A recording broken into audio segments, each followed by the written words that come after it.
Today we take a different approach at iPad apps. We look at apps that take up a lot of space on our iPads.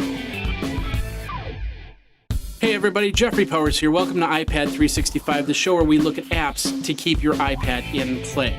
We're going to take a slight little turn, a little detour on our iPad apps. We're going to still show you some applications here, but we're going to do it in a different way.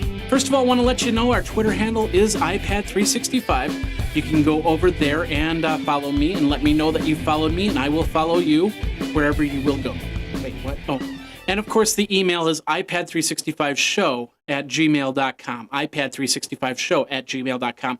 We did get the domain iPad-365. iPad365 was being squatted, so iPad-365.com is where you can go to get straight to the show. And of course, that goes through Geekazine.com/iPad365. And then, of course, all these videos are up on YouTube. You can watch them there.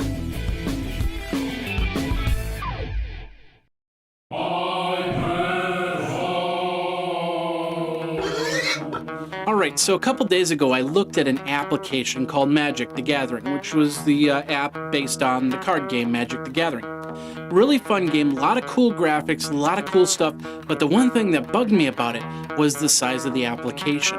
999 megabytes just to load that application. It was a free application, but to load it onto my iPad, I actually had to look on my iPad and remove some stuff.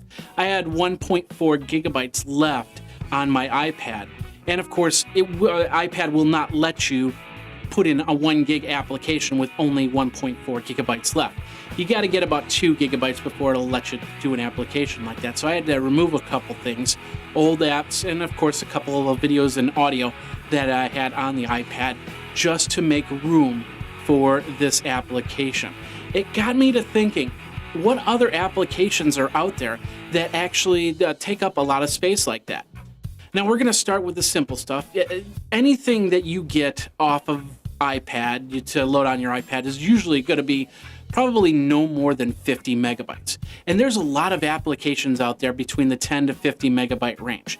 Like for instance, Facebook, you might have downloaded that and put that onto your iPad. That's about 10.5 megabytes. I looked at a lot of applications when I went through this list to try and find you some applications that are really high in size. And the one thing that I noticed was there was a lot of them that weren't. For instance, an application I'll be looking at in the near future called Art Rage. That actually was only 35 megabytes in size, if I remember correctly. And of course, there were a lot of other applications you looked at and you thought, oh, this app has got to be a couple hundred megabytes in size, and in all reality was down to 35 to 40. Well, why is that? Well, partly because it doesn't have everything loaded into the app. So you get a game or something like that, and then it says you got these little expansion things and stuff like that. You can load those in, but of course that's going to cost you another 99 cents to do that. And then it loads onto a deluxe version. So any type of free game will probably give you a smaller file size, but then you go and you buy the full version and you might have a bigger file size to contend with at that point. Another thing is a lot of data could be held up into the cloud, so you have to be on some sort of Wi-Fi connection or 3G or 4G connection to get to the information. Kind of like a web page, getting your email and stuff like that. They cache only so much, but the rest of it is up, of course, into the cloudosphere, and you pull it down when you need it. So a lot of programs go to the cloud, go to the internet to find information, bring it down to you, then it gets out to you and puts it out there. So that's another way that it can be handled. Like for instance, a program I have up right now is called Evernote. Evernote only takes, I think it's like 20 megabytes, but all the files that I need for Evernote are cached into the cloud, and I have to pull it from the cloud to get to those notes, those pictures, those audio files and stuff like that. So let's take a look at some apps here, and we're going to go through a small gamut here, and I'm going to show you the size of each application.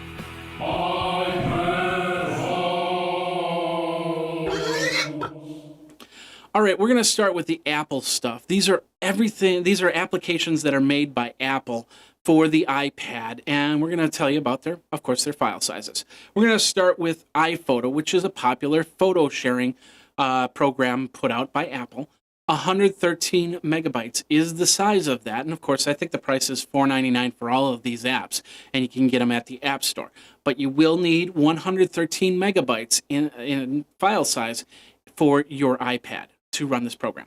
Next one up is Pages. Pages, of course, another Apple iPad app, 269 megabytes. Going up from there, we have Numbers, which is a spreadsheet program from Apple on the iPad. That's going to take up 283 megabytes in your iPad. And then we go up to Keynote, which of course is the presentation software. That's going to take up 327 megabytes. And this doesn't include the presentations you're actually going to be putting onto your iPad. So that's additional from the application. Then we have iMovie, which is 403 megabytes. So it's half a gig that takes up space on your iPad so you can run the iMovie app. And of course, once again, you also create movies, so that adds to the file size. So you could literally take up 16 gigs of space just for this one application. The biggest one out of all the group that I saw was, of course, GarageBand. GarageBand, Apple's, of course, recording software, takes up 801 megabytes of information, not including all the audio files that you create. And of course, you can put that up on your iCloud, so you don't need the audio files on your iPad. You can have it up on iCloud, pull them down when you need to, and put them back when you need to. So ultimately, right there, those applications right there take about 2 gigabytes worth of space just for that.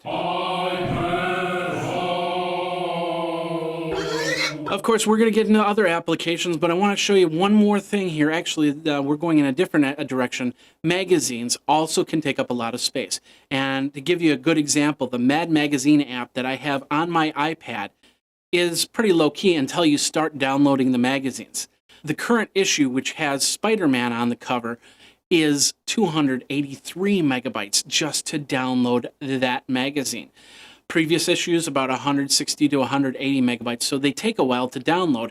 And of course, if you're getting on a plane and you're trying to use the GoGo in-flight to download a magazine, make sure that they don't have large file sizes like this, or else you'll never get to download those magazines.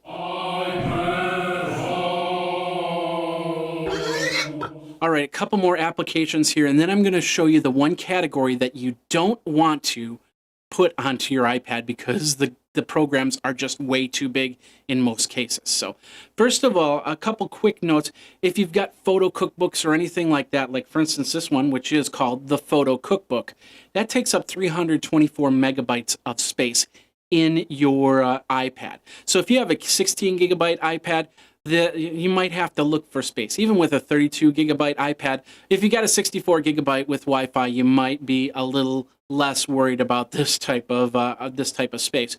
But like I said, if you have 16 gigabytes, then you have to figure out what type of space you're going to keep and what you're going to remove for applications. There was a program that I looked at a couple months back. It was called 123D Sculpt, which was a really interesting program, which let you sculpt different characters in a 3D model and create your own characters. Great program. It is a memory hog. Not that bad though. 123 megabytes. And like I said, if you compare this to Facebook or any of the other applications, which are about 10 to 50 megabytes at the most, that's a pretty big difference. And with that said, we're going to show you the category that takes up the most memory, and you're probably not too surprised about it. And we're going to do that next.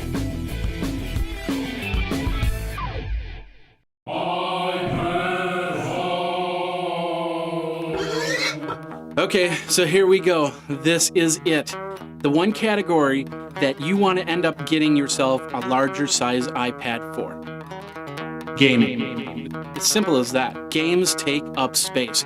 In fact, the graphics that they put into there, things like Magic the Gathering, if you watch the video, you'll see some of the scenes that they put in. Just a 3D realm video that they went back and forth to show you a little bit of Magic the Gathering before you played the game. So they're graphic intense, they probably have a lot of video in it, and they have a lot of rendering, and they're probably using a rendering engine as well. But here are some of the games that I found that are big, and some of them are way over 1 gigabyte in size. We're going to start with a simple game. Monopoly. It's a game I love to play on my iPhone, and I actually have it on my iPad. I have the iPhone version on my iPad. Haven't really upgraded to the iPad version. But the iPad, the HD version of Monopoly, takes 211 megabytes to install. You get up to Madden NFL 12. This is actually on the low end of the totem pole, 352 megabytes. It might be graphically exciting to watch, but it's going to take up some space on your iPad. I saw another application called Real Racing 2, which is a racing car game. That took up 444 megabytes in my iPad. There's another game called Dungeon Hunter, and that took up 467 megabytes in the iPad. And of course, there's tons of games out there that have that same thing, where it's 400, 500, 600 megabytes. In fact, I was seeing around the lowest end, high-end game was around 300 megabytes. But the higher-end games are actually going past a gigabyte. Like I said, Magic the Gathering, 999 megabytes, just underneath that gigabyte mark. But you know who is over 1 gigabyte? Well, one game is called Infinity Blade 2, and it's using an Unreal Engine 3 to run its what's called an epic game. And it is epic because it takes up 1.03 gigabytes of your iPad. And then we have Modern Combat 3 Fallen Nation, which is a popular first shooter game. It's got to be popular, and you've got to have room because it's going to take up 1.09 gigabytes on your iPad. Of course, the one game that I found that was the highest in size was a game called Asphalt 7. Now, this is a racing car game for iPhone and iPad, so iPhone doesn't get left out of this equation. You can have high-end file size games on your iPhone. 1.11 gigabytes. Now, that is a large number for your iPad. And like I said, if you've got an iPad, 16 gigabyte iPad, you're probably going to have to delete some files before you put that on. You're going to have to delete some audio or some video before you put that on. But if you're a gamer and you love these games, then this is definitely what you want to do. You just got the iPad 3. Maybe you thought about getting a 32 gigabyte model when you ended up getting a 16 gigabyte model. Well, these games are going to determine whether that was a decent purchase or not. And of course, there is no website or anything like that that talks about the higher end gigabyte, how big files are going to be for those applications. So I basically had to do a manual search and just go through some of the applications that I found through regular searches. There might be some other applications that take over a gigabyte in file size to install on your program. Do you have any of those applications? Let me know. You can Twitter me at iPad365, or you can email me at ipad365show@gmail.com. And of course, we'll put them on another episode of iPad 365. All right, that's this episode of iPad 365. I hope that this was very informative for you in your decision. If you haven't purchased an iPad yet, what iPad you might be thinking about getting. And of course, if you have purchased an iPad, what programs you got to watch out for. Thanks a lot for watching this episode of iPad 365. We will be back with another episode of iPad 365 where we look at things like iPad file sizes or the best games or the worst games or whatever, and of course an app a day to keep your iPad in play. Thanks a lot for watching, and we will see you next time. You guys geek out.